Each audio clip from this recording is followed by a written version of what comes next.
नमस्कार, मैं हूं रवि अवस्थी और ईरान युद्ध में इस वक्त की सबसे धमाकेदार खबर आपको बता रहा हूं।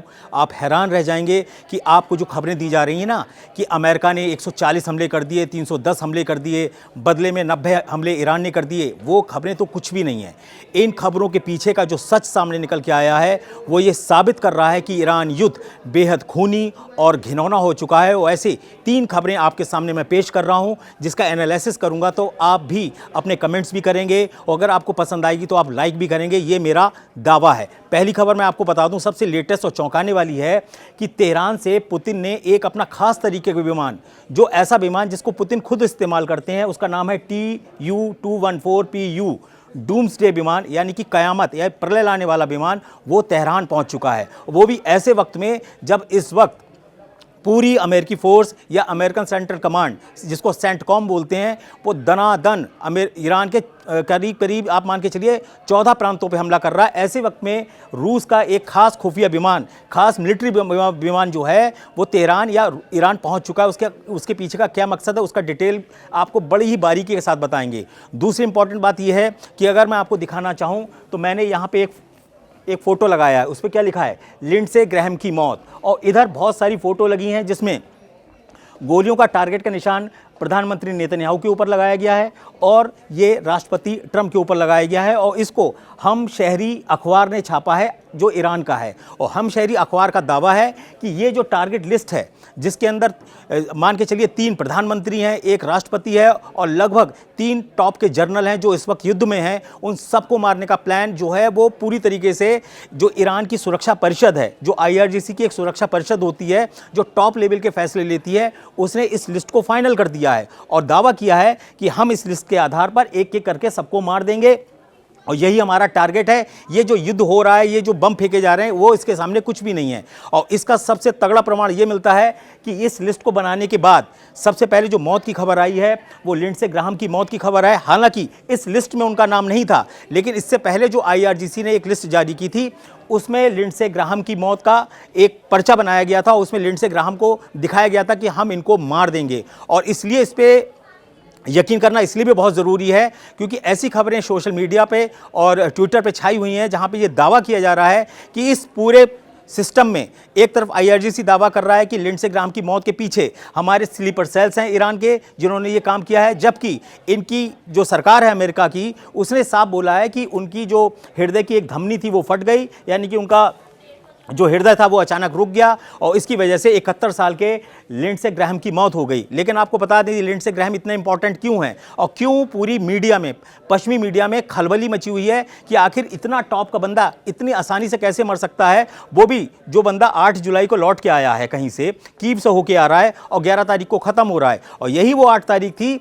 जब ट्रंप ने ऐलान किया था कि आज मेरी जान को बहुत खतरा है और मैं ईरान का टारगेट नंबर 1 हो चुका हूं। तो ऐसी स्थिति में मैं आपको यह बताना चाहता हूं कि ये खबरें हैं क्या और जो इतना भयंकर इस समय हमले एक दूसरे के ऊपर हो रहे हैं, उस वक्त पूरा पश्चिमी मीडिया ये इस टारगेट लिस्ट को क्यों बार बार दिखा रहा है और क्यों बार बार वो फोकस कर रहा है कि ये जो टारगेट लिस्ट है ये वास्तव में खामनेई की मौत के बाद जारी हुई पहली ईरान की तरफ से एक ऐसी लिस्ट है जिसके आधार पर बड़े फैसले लेने जा रहे हैं। अब पहले आप खबर ये समझ लीजिए कि इस वक्त ईरान के ऊपर अमेरिका कहां कहां हमले कर रहा है। मैं आपको बता दूं, आपने बंदर अब्बास का नाम सुना होगा, आपने केशम द्वीप का नाम सुना होगा, आपने अबू मूसा जो एक उनका इलाका उसके ऊपर सुना होगा। इसके अलावा पूर्वी और पश्चिमी तेहरान पर दनादन हमले हो रहे हैं। और इस बीच में एक खबर यह भी आ रही है लिंडसे ग्राहम से ही जुड़ी हुई कि IRGC भले ही क्लेम कर रही हो कि हम इसके पीछे, इनकी मौत के पीछे, लेकिन कुछ जो वेस्टर्न मीडिया है या अमेरिकन मीडिया है वो ट्विटर्स पर और उसके जो खबरें उसको एनालाइज करके बता रही है कि लिंडसे ग्राहम को मारने के पीछे कहीं ऐसा तो नहीं है कि नेतन्याहू ने मोसाद को लगाया था। आखिर मोसाद इनको क्यों मारेगी और उससे क्या फ़ायदा होगा, इसका भी पूरा डिटेल आपको हम बताने जा रहे हैं जो पूरे पश्चिमी मीडिया में छाया हुआ है। इस वक्त वहाँ पर CNN, न्यूयॉर्क टाइम्स डंके की चोट पर कह रहे हैं कि हॉर्मूज का जो इलाका है वो पूरी तरीके से ईरान के कंट्रोल में है।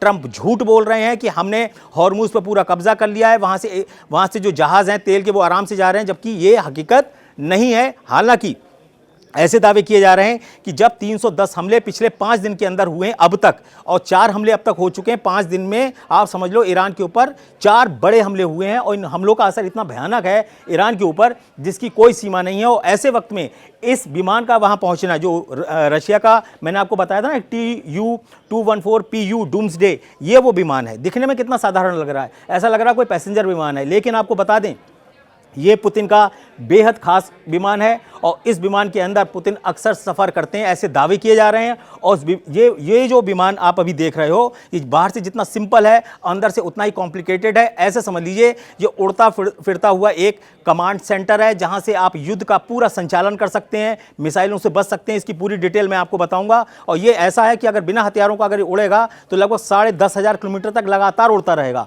और अगर पूरा हथियारों से उसे आप ठूसा ठूस भर दो तब भी ये 6,500 किलोमीटर तक उड़कर जाएगा। और ऐसे वक्त में जब ट्रंप ने बेहताशा हमले शुरू कर दिए हैं और डंके की चोट पर बोल रहे हैं कि हमारा सीजफायर खत्म हो चुका है, हम किसी MOU को अब नहीं मानेंगे, हम ईरान पर हमला करते रहेंगे, और यही बात ईरान की तरफ से की जा रही है। ईरान ने बदले में क्या किया है, ईरान की भी आपको खबर बता दें। ये तो आपने देख लिया कि ईरान को कितनी बुरी तरीके से जो ट्रंप हैं वो पीटने की कोशिश में लगे हैं। अभी ईरान चुपचाप, वो इजराइल जो है वो चुपचाप तमाशा देख रहा है।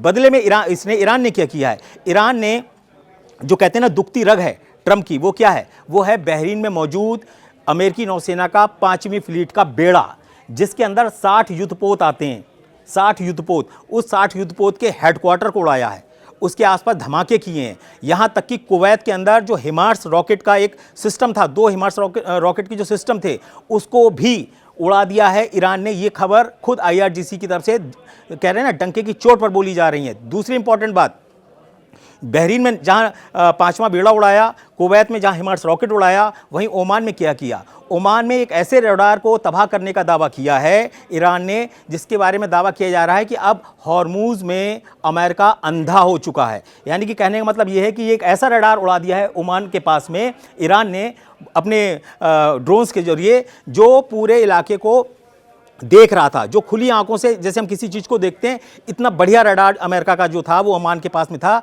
उसको भी उड़ा दिया है। ये ईरान की तरफ से नया क्लेम आ चुका है और इसको लेकर अमेरिका बहुत ज़्यादा चुप्पी साधे बैठा है। वो नहीं बताना चाह रहा कि आखिर इस रडार का हुआ क्या। और बता दें, जब से ये खबर फैली है कि ओमान के पास अमेरिका का रडार जो है वो ईरान ने उड़ा दिया है, उसके बाद से हॉर्मूज पर ईरान की जो पकड़ है वो और मजबूत हो गई है। अभी का जो सबसे लेटेस्ट बयान IRGC की तरफ से आया है और जो फार्स न्यूज़ और ईरान इंटरनेशनल ने पूरा कोट करके छापा है, उसमें बोला है कि ट्रंप, आप हॉर्मूज पर कंट्रोल करने की बात कर रहे हो, आप कब्जा करने की बात कर रहे हो, आप बोल रहे हो कि मैं उसका गार्जियन हूँ, मैं उसका अभिभावक हूँ, वो मेरे बाप का हो गया है हॉर्मूज, तो आप समझ लीजिए वो आपके बाप का है ही नहीं, वो ईरान के बाप का है और ईरान उसको चला रहा है। और इसी को पूरा कोट करके उसने बोला है ईरान ने कि आप याद रखिए कि तेल की एक बूंद हॉर्मूज से अब नहीं गुजरेगी।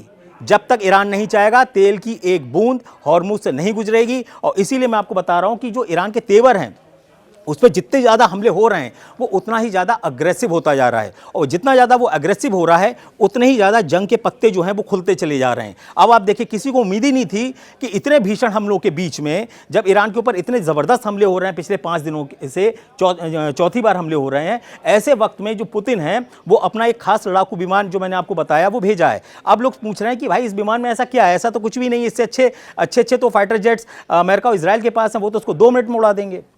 ऐसा नहीं है। इसके बारे में दावा किया जाता है कि ये ज़बरदस्त हाई आधुनिक जो उसका रडार सिस्टम है वो इतना ज़बरदस्त है कि वो लगभग 500 से 800 किलोमीटर दूर कोई भी मिसाइल या जेट उसकी तरफ उड़ता हुआ आएगा तो उसको लॉक भी कर सकता है, उसके हमले को तो नाकाम करेगा, उसको लॉक भी कर सकता है। इसीलिए इस विमान के आसपास दुश्मनों के जहाज़ आने से डरते हैं, क्योंकि उनको पता है कि अगर इसने लॉक कर दिया, इसको हैक कर लिया तो हमारे विमान तबाह हो सकते हैं। और इसीलिए इसको तेहरान में उतारने का मकसद क्या है? तेहरान में उतारने का मकसद ये है कि जो उत्तरी हॉर्मूज का इलाका है उसको कंट्रोल करने वाले बहुत सारे रडार्स जो हैं वो अमेरिकी सेना ने पिछले 3 दिन के अंदर उड़ा दिए हैं। अब ऐसे में रूस को सबसे बड़ी दिक्कत ये आ रही थी कि अगर मैं इनको लाइव अगर मैं ईरान को लाइव लोकेशंस देता हूं कि भाई तुम इस जगह से यहां से उठा के यहां पर मिसाइल मारो या ड्रोन मारो, तो उसके पास उस चीज़ को डिटेक्ट करने के लिए नेविगेशन ही नहीं था। तो नेविगेशन को प्रोवाइड कराने के लिए ये TU-214PU, जिसको डूम्सडे विमान या प्रलय या कयामती विमान बोलते हैं, वो वहां पहुंचा दिया गया है। तो कहने का मतलब यह है कि एक तरीके से ईरान को पुतिन ने अपना उड़ता हुआ कमांड सेंटर पहुंचा दिया है कि तुम चिंता मत करो, इन्होंने अगर तुम्हारे कमांड सेंटर उड़ा दिए हैं तो लो, ये उड़ता हुआ कमांड सेंटर अब तुम्हारे पास आ गया है। दूसरी इंपॉर्टेंट बात क्या है, मैं उस खबर पे फिर लौटूंगा लिंडसे ग्राहम और इस पूरी लिस्ट के ऊपर, लेकिन एक चीज़ और जान लीजिए। इधर इजराइल ने अचानक प्रधानमंत्री नेतन्याहू ने ऐलान किया है कि अब हम नतांज, फोर्डो और इस्फान जो ईरान के परमाणु ठिकाने हैं उस पर बम्बारमेंट करने वाले हैं। आपको बता दें, इस बम्बारमेंट के ऊपर, परमाणु ठिकाने पर हमला करने को लेकर पेंटागन के अधिकारियों के बीच में गंभीर मतभेद हैं। उनमें से ज़्यादातर अधिकारियों का और जनरल्स का मानना है कि अगर हमने ईरान के परमाणु ठिकानों पर हमला किया तो रूस इसमें डायरेक्ट कूद जाएगा, क्योंकि रूस के पास ऐसी खुफिया जानकारी है कि ईरान की कौन सी परमाणु क्षमता कितनी मजबूत है और कहां कहां है। तो इसको लेकर जो है वो पेंटागन बटा हुआ है। ट्रंप भी इस बात को मान रहे हैं कि हमें सीधे सीधे उठाकर न्यूक्लियर फैसिलिटीज़ पर ईरान के हमला नहीं करना चाहिए। आजू बाजू में कर सकते हैं, लेकिन बाहर अंदर जाके हमला नहीं करना चाहिए। लेकिन नेतन्याहू को अच्छे से पता है कि अगर हमने ईरान के परमाणु ठिकानों को तबाह नहीं किया तो ये जो नासूर है वो हमारे लिए भस्मासुर हो जाएगा, खुद तो तबाह होगा, हमको भी तबाह कर देगा। तो ऐसी स्थिति में जो ईरान की इमेज बनी है इजराइल के लिए, वो ये बनी है कि अगर हमने इसके परमाणु ठिकानों को तबाह नहीं किया तो ये हमको बर्बाद कर देगा। और इसीलिए उन्होंने सीधा बोला है कि अब ट्रंप जब 1000 मिसाइलों से हमला करने की बात कर रहे हैं ईरान के ऊपर, तो अब हम भी अपने फाइटर जेट से, मिसाइलों से और लंबी दूरी के ड्रोन से ईरान के परमाणु ठिकानों पर हमला करेंगे। और उसमें भी उन्होंने एक टारगेट को खास तरीके से चुना है, उसकी आप डिटेल भी जान लीजिए। मैं पहले भी बता चुका हूं, मैं फिर से बता रहा हूं। आपको पता होगा कि करीब 3 से 4 दिन पहले CNN न्यूज़ जो अमेरिका का है, उसने एक खुफिया सैटेलाइट खुफिया अधिकारियों के द्वारा एक जारी की हुई तस्वीर को जारी किया और पूरे अमेरिका में दिखाया, पूरे यूरोप में दिखाया कि ये देखिए तस्वीर, ये अमेरिका जो ईरान का पार्चिन जो परमाणु ठिकाना है, ये वहाँ की सैटेलाइट तस्वीरें हैं। और यहाँ पर ऐसा पता चला है कि ईरान अपना परमाणु बटन दबाने की तैयारी कर रहा है, ऐसे उसके कैप्शन में लिखा गया। तो जब ये हेडलाइन के साथ पूरी खबर छपी तो लोग चक्कर में पड़ गए कि आखिर नतांज, फोर्डो, इस्फान को छोड़कर, बुशर प्लांट को छोड़कर अचानक ये जो पार्चिन का परमाणु ठिकाना है या न्यूक्लियर फैसिलिटी, यहाँ पर हमला क्यों करना चाहता है और क्यों ईरान इतनी ज़्यादा एक्टिविटी कर रहा है। पहली बात आपको बता दें कि जो पार्चिन की परमाणु साइट है वो राजधानी तेहरान से सिर्फ 30 किलोमीटर की दूरी पर है। और यहाँ पे 2 तरीके की इमारतें हैं जिनको तालेगन 1 और तालेगन 2 बोलते हैं। और ऐसा दावा किया जाता है कि ईरान का जो पूरा परमाणु दिमाग है, या कहना चाहिए उसका बटन है, वो इन्हीं तालेगन 1 और तालेगन 2 2 इमारतों के बीच में है। और यहीं पर वो एक हाई क्वालिटी का विस्फोटक तैयार किया जाता है जो परमाणु बम को चलाने के लिए, फोड़ने के लिए बहुत ज़रूरी होता है। और इसीलिए इजराइल को लग रहा है कि यही मौका है। ट्रंप भी बौखलाए हुए हैं, उनकी जान को खतरा है, हिट लिस्ट सामने आ चुकी है। ऐसे में अगर हम इस वक्त अगर हम हमला करेंगे तो ट्रंप उनके ऊपर दबाव नहीं बना पाएंगे कि तुम ईरान पर हमला नहीं कर सकते, तुम बिना मेरी मर्जी के कोई काम नहीं करोगे, मैं जब तक नहीं बोलूँगा तब तक तुम ईरान पर हमला नहीं करोगे। क्योंकि ट्रंप की इस समय जो मनोदशा है वो बहुत बुरी तरीके से विचलित हो गई। विचलित कैसे हो गई? एक तो जान का खतरा। आपको याद होगा जब 8 जुलाई को तुर्की से ब्रिटेन पहुंचे नेटो का सम्मेलन करने के बाद, तो क्या किया उन्होंने? तुरंत अपना एयरफोर्स 1 जो विमान था वो नए से पुराने और पुराने से नए में उन्होंने तुरंत एक्सचेंज कर लिया। जब रिपोर्टर्स ने पूछा कि सर आप इतने हाई क्वालिटी के विमान, जो दुनिया का सबसे सुरक्षित विमान माना जाता है, उसको आप क्यों चेंज कर रहे हो, ऐसा क्या है? एक तो आपको कतर ने अभी लेटेस्ट गिफ्ट में दिया, बताते हैं कि इसके अंदर जो खूबियाँ हैं वो तो पूरे वर्ल्ड में के किसी भी विमान में नहीं, उसको भी आप बदल रहे हो और पुराने में जा रहे हो, कभी नए में जा रहे हो, ऐसा क्यों कर रहे हो? जबकि आपको बताएं ट्रंप को अपना जो पुराना एयरफोर्स 1 जो विमान है ना, उनका एयरफोर्स 1 के 2 वर्जन है, एक ओल्ड एक न्यू।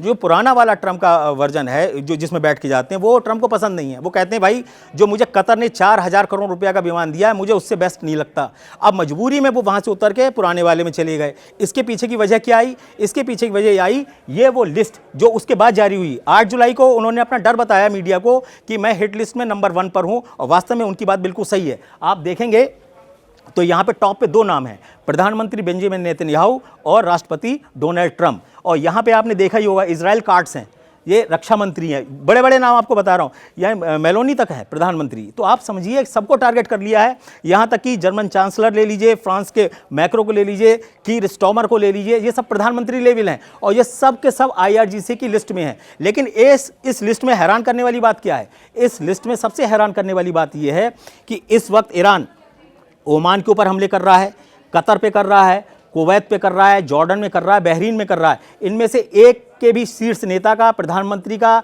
या शेख का इनमें से एक भी फोटो नहीं है। जो सबसे लेटेस्ट है, खामनेई की जनाजे के बाद की जो पहली लिस्ट है वो इस समय आपके सामने है और इसमें एक भी अरब देश के किसी भी बड़े नेता का कोई फोटो नहीं है। पहले सऊदी अरब का था, उसके अंदर बहरीन का था, जॉर्डन का था, लेकिन इस बार लिस्ट में नहीं है। इसके पीछे ईरान ने अपना सीधा मैसेज दिया है खाड़ी देशों को कि भाई तुम अमेरिकी अड्डे जो हैं इनको अपने यहाँ से हटाओ, हमारी तुम्हारी कोई दुश्मनी नहीं है, हमने अपनी जो हिट लिस्ट है उसमें आपको नहीं रखा है। तो हिट लिस्ट में ना रखना ये साफ साफ मैसेज है कि जो अमेरिका है वो अलग थलग पड़े। ये एक मैसेज देना चाहता था ईरान और ये स्ट्रेटेजी जो है वो बहुत अच्छा काम कर रही है। जितने भी जो जहाँ से अभी हमले हो रहे हैं, चाहे जॉर्डन हो, चाहे बहरीन हो, चाहे कुवैत हो, चाहे UAE हो और चाहे ओमान का हो, सब लोग ये बोल रहे हैं कि भाई ईरान का जो पक्ष है वो सही है। अगर उसकी सुरक्षा और उसके हितों का ध्यान नहीं रखा जाएगा तो कोई MOU कर लो, कोई शांति समझौता कर लो, चाहे 300 अरब डॉलर का कोई डील कर लो, सब फेल है।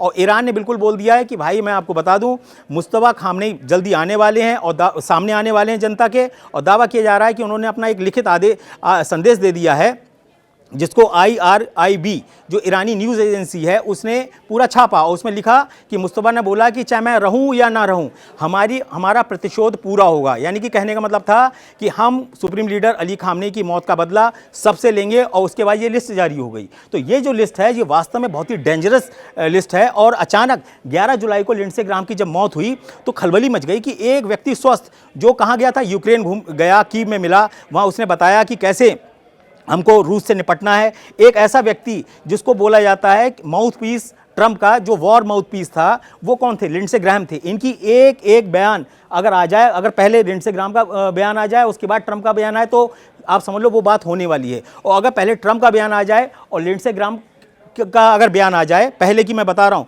तो उसकी कोई अहमियत नहीं है। इतना इंपॉर्टेंट बंदा था ये अमेरिकी सीनेटर जो अब मर चुका है 71 साल की उम्र में। लोग कह रहे हैं कि मोसाद ने जानबूझकर इसलिए इसको मारा है। ऐसा सोशल मीडिया के जो फॉरेन जो है ना, अमेरिकन मीडिया या यूरोपियन मीडिया, वहाँ बोला जा रहा है कि मोसाद ने इनको मारा है किसी तरीके से, इसलिए ताकि ट्रंप बुरी तरीके से बौखला जाएं और नेतन्याहू से कहें कि तुम एक काम करो, इसके सारे परमाणु ठिकाने उड़ा दो, सब उड़ा दो, चाहे वो तालेघन हो, चाहे पार्चिन हो, चाहे नतांज हो, चाहे फोर्डो हो, चाहे स्फान हो। तो कहने की स्थिति ये है कि ये युद्ध बेहद घिनौना हो गया है। इसमें कौन किसको कितना ब्लेम कर रहा है, कौन कितना जिम्मेदार है, कौन ज़्यादा खून खराबा करता है, इसका रिजल्ट आपको मैं बता दूं बहुत जल्द नहीं आने वाला है। ये बहुत ही घिनौना और गंदा युद्ध हो चुका है जिसमें तबाही निश्चित है। ईरान तो तबाह हो रहा है, ये बिल्कुल क्लियर हो चुका है, जिसके ऊपर 310 हमले सिर्फ 5 दिन के अंदर हो चुके हों, 3 दिन के अंदर ही 310 हमले हो चुके हों, तो आप अंदाज़ा लगाइए उस देश की हालत क्या होगी। तो कुल मिलाकर मैं आपको ये कहना चाहता हूँ कि जो ट्रंप है वो बेहद ज़्यादा खतरे में है, डेंजर जोन में, और इसीलिए बोला जा रहा है कि जो अगले 15 घंटे हैं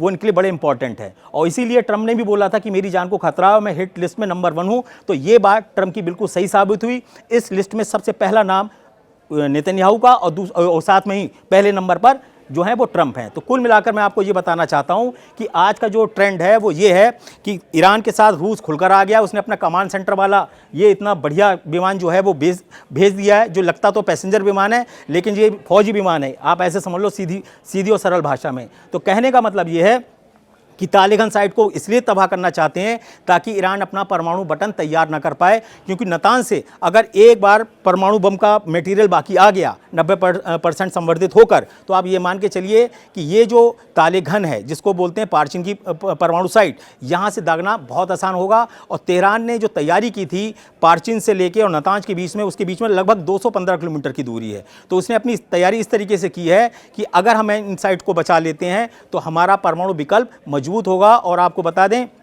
लगभग 4 दिन पहले जो ईरान के विदेश मंत्री के प्रवक्ता हैं, विदेश मंत्रालय के प्रवक्ता है इस्माइल बाघई, उन्होंने क्या बोला कि ईरान जो है वो अपना नया परमाणु विकल्प तलाश सकता है, नए नियम बदल सकता है। मैं आपको इसके ऊपर पूरी डिटेल आगे बताऊंगा। फिलहाल इतना आप समझ लीजिए कि अभी की स्थिति बेहद खतरनाक हो गई है और जनरल वहीदी जो IRGC के फोर्स के बहुत बड़े कमांडर हैं, उन्होंने सीधा बोला है कि इस युद्ध का अंत सिर्फ जंग से होगा, कोई समझौता नहीं, कोई कुछ नहीं, चाहे कुछ कर लो। ये सब दिखावे के लिए ओमान में बातें हो रही हैं, कहीं कुछ नहीं होने वाला। कुल मिलाकर आप इसके ऊपर अपने कमेंट्स करिएगा कि आने वाले 15 से 16 घंटे क्या लिंडसे ग्रैहम की तरह कोई और भी बड़ी खबरें आ सकती हैं दुनिया के सामने, जिस तरीके से इनके साथ हुआ। जो एक व्यक्ति स्वस्थ था, जिसके बारे में दावा किया जा रहा है कि वो अपना 8 जुलाई को कीव के अंदर था, वो 11 जुलाई को आके खत्म हो गया। जो स्ट्रेटेजी बना रहा था, जो ईरान को तबाह करने के पूरे प्लान बना रहा था, और जिसने डंके की चोट पर बोला था कि ईरान में एक भी परमाणु ठिकाना नहीं बचेगा, उस व्यक्ति के सामने ये चीज़ें तो हुई नहीं, लेकिन वो उस ईरान की परमाणु तबाही देखने से पहले ही